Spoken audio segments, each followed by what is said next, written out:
इस योजना से वंचित हो रहे हैं। उसकी मूल वजह है कि जो प्रधानमंत्री आवास के लिए जो ऐप बना है, जो सिस्टम है, वो सिस्टम में अपने आप जंप कर गया है। या फिर मैं थोड़ा इंतजार करी, फिर साल में पूछी मेरा नाम कैसे नहीं आया, तो वो बोली 10वें नंबर पे मेरा नाम आया, 10वें नंबर पे भी नहीं बना। तो मैं ऐसे करते करते 8 साल से सफर कर रही हूँ। ये जो सूची बना है, एक तरह से हम लोग अपने सहज भाषा में बोल सकते हैं, ब्लैक लिस्ट बोल सकते हैं।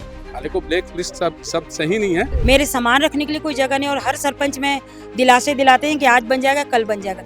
ये मुद्दा को मैं इस बार तो मैं रिवेंद्र भैया को बोलूंगी कि इस बार मैं ये बात रिवेंद्र भैया को बताई, और रिवेंद्र भैया ये पहल की। शासन के द्वारा मेरे को सूचना देना चाहिए ना कि आप अपात्र हो, आप कर ही आएगा। मैं बार बार चक्कर काट रहा हूँ। अंत में आखिरी आकर देखा, जिला पंचायत में पता किया कि ब्लैक लिस्ट में चला गया आपका नाम। विधायक से भी मुलाकात हुआ।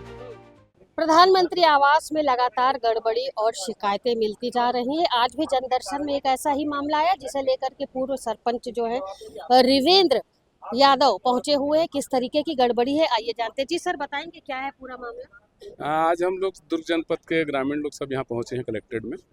प्रधानमंत्री आवास दुर्ग ग्रामीण का, उसमें एक बड़ा त्रुटि है या सिस्टम में फेलवर है।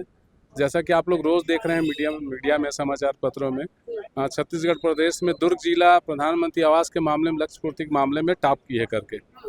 लेकिन हम लोग उसी तरह से देखें कि काफ़ी लोग वंचित हो रहे हैं, उस तरफ शासन प्रशासन का ध्यान नहीं है। हर जनपद में, हर पंचायत के एक सूची बनी हुई है जिसमें बहुत लोग अपात्र हो गए हैं। दुर्ग जनपद में उदाहरण के तौर पे बता सकते हैं 353 हितग्राही इस योजना से वंचित हो रहे हैं। उसकी मूल वजह है कि जो प्रधानमंत्री आवास के लिए जो ऐप बना है, जो सिस्टम है, वो सिस्टम में अपने आप जंप कर गया है, या विभागीय लापरवाही हुई है, या सर्वे करने वाले लोग गलत एंट्री कर दिए हैं। ये मामला क्या है नहीं मालूम, लेकिन उस सिस्टम में 353 जो पात्र हितग्राही अति जरूरतमंद हैं, उनका नाम उसमें शामिल कर दिया गया है कि आप अपात्र हैं। जबकि अपात्र पात्र के लिए 13 बिंदु जो तय किया गया सरकार के द्वारा, शासन के द्वारा, वो उसमें लागू नहीं है। वो चीज़ उस आधार पे नहीं किया गया है। एक तरह से सीधा सीधा पात्र कर दिया गया है। जब इस संबंध में जानकारी हुई, हितग्राही लोग परेशान हुए, तो हम लोग वहाँ पहुँचे जानकारी लेने विभाग में। तो जनपद में ये बताया गया, जनपद जिला में, कि ये जो सूची बना है, एक तरह से हम लोग अपने सहज भाषा में बोल सकते हैं, ब्लैक लिस्ट बोल सकते हैं। हालांकि ब्लैक लिस्ट सब सही नहीं है।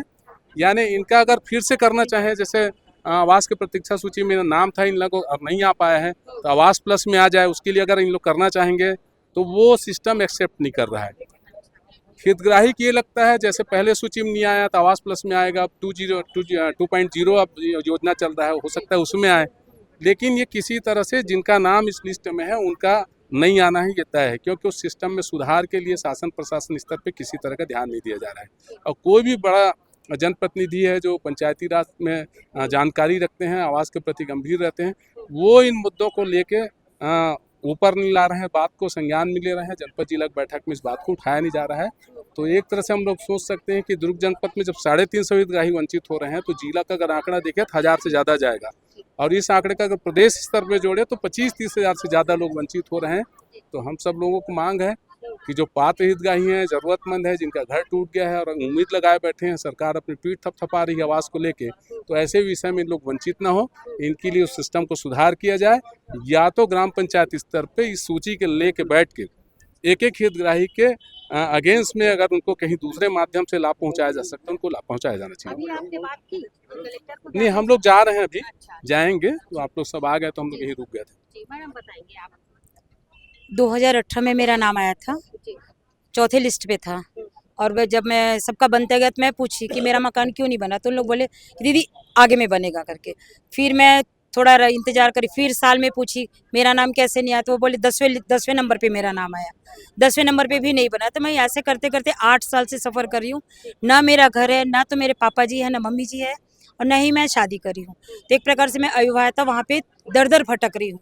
और मेरे साथ में मेरी बड़ी दीदी जो मेरे पास रहती है, उसको लेके मैं यहाँ वहाँ भटक रही हूँ।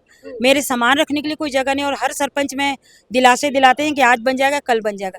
ये मुद्दा को मैं इस बार तो मैं रिवेंद्र भैया को बोलूँगी कि इस बार मैं ये बात रिवेंद्र भैया को बताई, और रिवेंद्र भैया ये पहल की कि अपन एक ज्ञापन सौंपते हैं, तो फिर उसके माध्यम से देखते हैं क्या होता है। तब हमको पता चला कि सिस्टम से हम अपात्र हैं।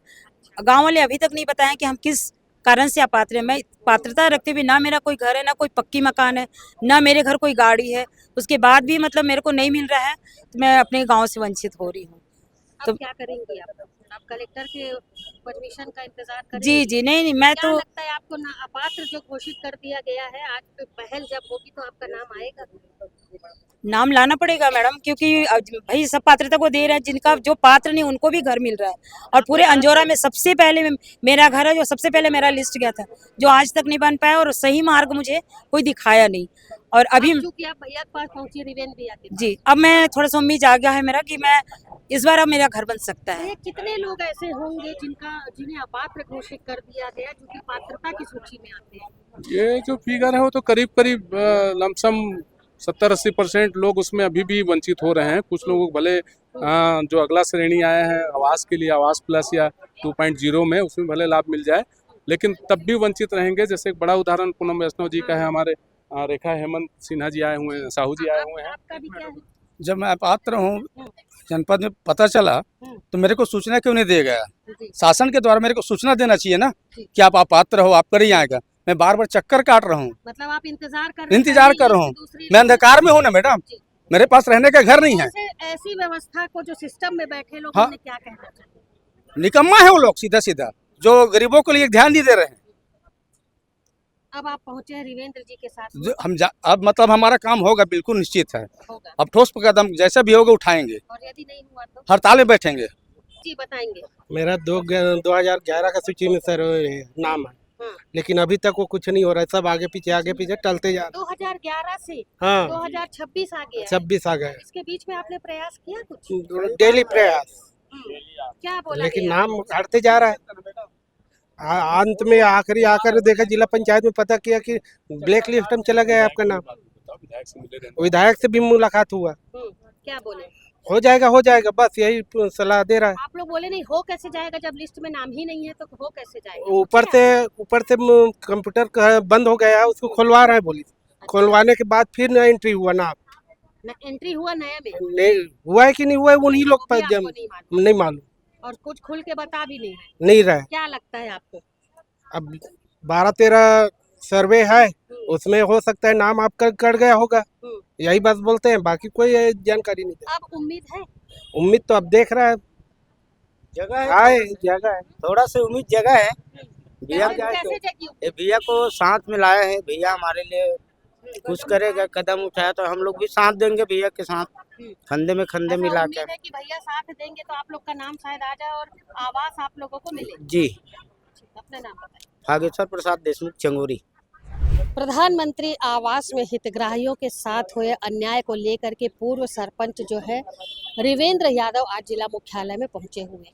पात्र हितग्राहियों का नाम सूची से कट कर दिया गया और दुर्ग जनपद की यदि हम बात करें तो 553 ऐसे हितग्राही हैं जो प्रधानमंत्री आवास योजना जिन्हें मिलना था उससे वो अपात्र घोषित कर दिए गए हैं। आज परेशान होकर इनका ये इंतज़ार कर रहे थे सूची का कि शायद पहली लिस्ट में इनका नाम नहीं आया तो दूसरी लिस्ट में इनका नाम आएगा, दूसरी में नहीं आया तो तीसरी में, चौथी, पाँचवीं, ऐसे करते काफ़ी लंबा समय बीत गया। कुछ लोग तो ऐसे हैं जो 2011 से प्रयासरत हैं और आज 2026 आ चुका, लेकिन इन्हें आवास अब तक नहीं मिला। सांत्वना जरूर दी जाती रही है कि आपका नाम होगा, आपको मकान मिलेगा, लेकिन शायद वो नाम ही इनका शामिल सूची में नहीं किया गया, जिसके बाद ये एकदम परेशान हुए और परेशान होकर के पूर्व सरपंच रिवेंद्र यादव के पास पहुंचे। सारी बातों को जब उन्होंने समझा तो इसमें प्रशासन की घोर लापरवाही सामने आई। फिलहाल अब प्रयास किया जा रहा है और जो अपात्र या ब्लैक लिस्टेड घोषित कर दिए गए हैं, जो जिनका नाम सूची में था, उनके लिए फिर से प्रक्रिया चालू करने की बात की गई है। प्रशासन से उम्मीद इन्होंने की है कि शायद प्रक्रिया शुरू होगी, चूंकि रिवेंद्र यादव इसमें जुड़े हुए हैं, तो प्रयास यदि वो करेंगे तो शायद जो अपात्र घोषित कर दिए गए हैं उनके लिए कोई नई प्रक्रिया लाई जाएगी और उन सभी का नाम आवास की सूची में आएगा। और आगामी दिनों में इन सभी जो अपात्र घोषित, मेरे पीछे आप देख सकते हैं जो लोग अभी मौजूद थे, उन्हें आवास दिए जाने की प्रक्रिया शुरू की जाएगी। देखना होगा किस तरीके की पहल प्रशासन इस पर करता है, क्योंकि इसे रिवेंद्र यादव ने प्रशासनिक लापरवाही बताया है। लक्ष्मीकांत देवांगन के साथ दुर्ग से मैं वीना।